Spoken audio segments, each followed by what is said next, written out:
અમરેલીના હનુમાનપરા વિસ્તારમાં ગોકુલ ગાર્ડનમાં આવારા તત્વોનો ત્રાસથી લોકો ત્રાહિમામ પોકારી ઉઠ્યા છે. પત્રકાર એકતા પરિષદના મહામંત્રી પંકજભાઈ મહેતા અને તેમના ધર્મપત્ની પર આવારા તત્વો દ્વારા તલવાર, છરી અને પાઇપ વડે હુમલો કરાયો હતો. અસામાજિક તત્વો દ્વારા જાહેર સંપત્તિનું નુકસાન કરવામાં આવ્યું હતું. આ અસામાજિક તત્વો દ્વારા સોસાયટીમાં જાહેર કેમેરાઓ હટાવવામાં આવ્યા હતા અને જાહેર સ્થળો પર આવેલા બાંકડાઓ અને અન્ય જાહેર સંપત્તિને નુકસાન કરવામાં આવ્યું છે. આ સોસાયટીમાં રહીશો દ્વારા પોલીસમાં લેખિત અરજી આપવા છતાં પોલીસ તંત્ર દ્વારા કોઈ કાર્યવાહી કરવામાં આવી ન હતી. ત્યારબાદ આ ઘટનાનો ખાર રાખીને સિદ્ધરાજ વાળા અને તેના પિતા દ્વારા પત્રકાર દંપતી પર હુમલો કરાયો હતો.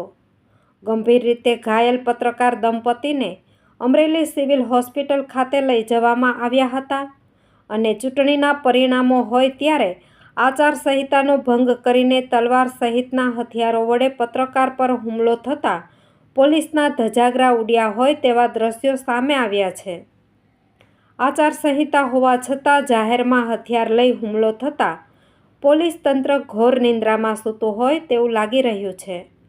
લોકોના પ્રશ્નો ઉજાગર કરતા એવા પત્રકાર હુમલો થતાં પત્રકાર બેડામાં રોષની લાગણી છવાઈ છે.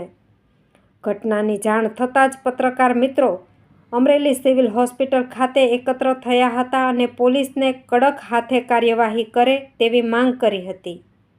અમરેલી જિલ્લા એકતા પરિષદ દ્વારા ઉગ્ર રજૂઆત કરતા જિલ્લા પોલીસ અધિક્ષક દ્વારા કડકમાં કડક પગલાં આરોપી સિદ્ધરાજ ઉર્ફે ધર્મેન્દ્ર વાળાને હનુમાનપરા શેરીના તમામ વિસ્તારમાં સરા જાહેરમાં વેપારી તથા રહીશોની સમક્ષ લઈ જઈ તેઓના ભયનો માહોલને દૂર કરવામાં આવ્યો હતો.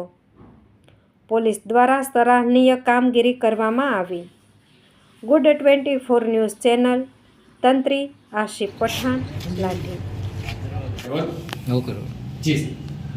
અમરેલી સિટી પોલીસ સ્ટેશન વિસ્તારના હનુમાનપરા રોડ પર આવેલ ગોકુલ ગાર્ડન સિટીમાં રહેતા પંકજભાઈ મહેતા કે જે પોતે બાઇક લઈને જતા હોય ત્યારે તેમની સોસાયટીમાં રહેતા સિદ્ધરાજ વાળા તથા તેમના પિતાજી ડોસલભાઈ નાનાભાઈ વાળા એમના દ્વારા છરી તલવાર વડે હુમલો કરવામાં આવેલ અને તેમને માથાના ભાગે, સાથળના ભાગે તથા પગના ભાગે પણ ઈજા કરવામાં આવેલ. લોખંડની પાઇપ વડે પણ માર મારેલ.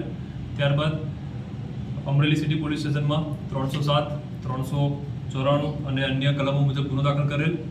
મારવાની સાથે 50,000ની એમની ચેનની લૂંટ પણ કરવામાં આવેલ. ગુનો દાખલ કરી અમરેલી સિટી પોલીસ દ્વારા હાલમાં સિદ્ધરાજ વાળાને અટક કરવામાં આવેલ છે. તેના 1 દિવસના રિમાન્ડ પણ લેવામાં આવેલ છે અને આગળ તપાસ કાર્યવાહી ચાલુ છે. એમના પિતાજી ડોસલભાઈ નાનાભાઈ વાળા કે જે રિટાયર્ડ PSI છે, SRB ગ્રુપમાં PSI તરીકે ફરજ બજાવતા હતા અને એમની પણ તપાસ કરવામાં આવી છે અને હાલમાં પોલીસ દ્વારા અલગ અલગ ટીમો બનાવી ટેકનિકલ સર્વેલન્સથી તાત્કાલિક એમની અટક થાય એના માટે કાર્યવાહી ચાલુ છે.